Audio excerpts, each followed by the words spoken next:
Voici Rico, un génie à quatre pattes qui remet en question nos connaissances sur les capacités cognitives des chiens. Son intelligence est réputée dans la communauté scientifique et place la barre très haut pour toute son espèce. Reste à savoir si tous les chiens ont le potentiel de Rico. Viens. Qu'entendent les chiens lorsqu'on leur parle?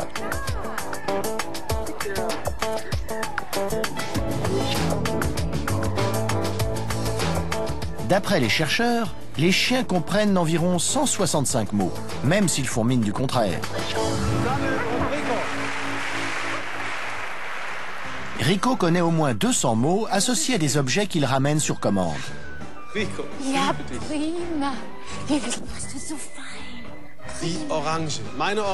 Dans cette émission de télévision allemande, 200 jouets sont présentés en cercle. L'animateur choisit une carte, le cœur. Rico le trouvera-t-il? Ja, prima. Et ce n'est que l'échauffement. Rico est aussi capable d'apprendre de nouveaux termes par élimination. Si on présente à Rico un objet qu'il ne connaît pas et qu'on le nomme, il vous le rapporte.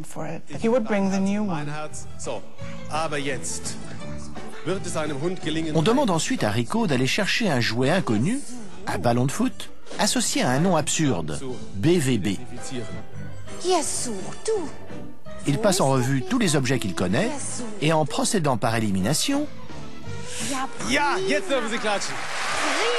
Ce qu'il fait est incroyable. On pensait que seul l'homme doté de la parole en était capable. Il raisonne par déduction.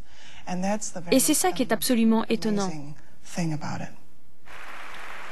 avant Rico, on ignorait que les chiens étaient capables de faire de telles déductions.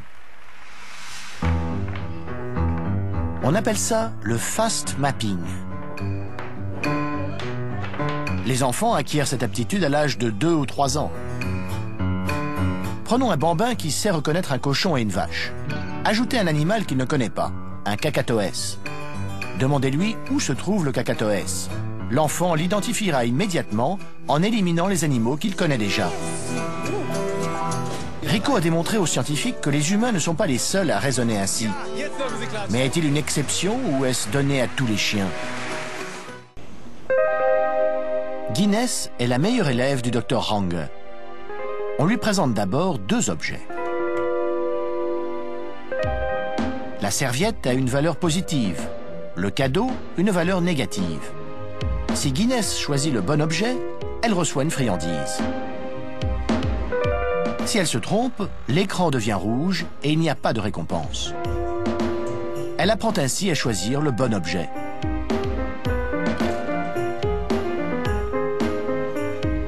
On affiche maintenant un nouvel objet à côté du cadeau. Elle n'a encore jamais vu ce bol de lait. Mais elle a appris que le cadeau a une valeur négative. Quel objet choisiriez-vous contre une friandise?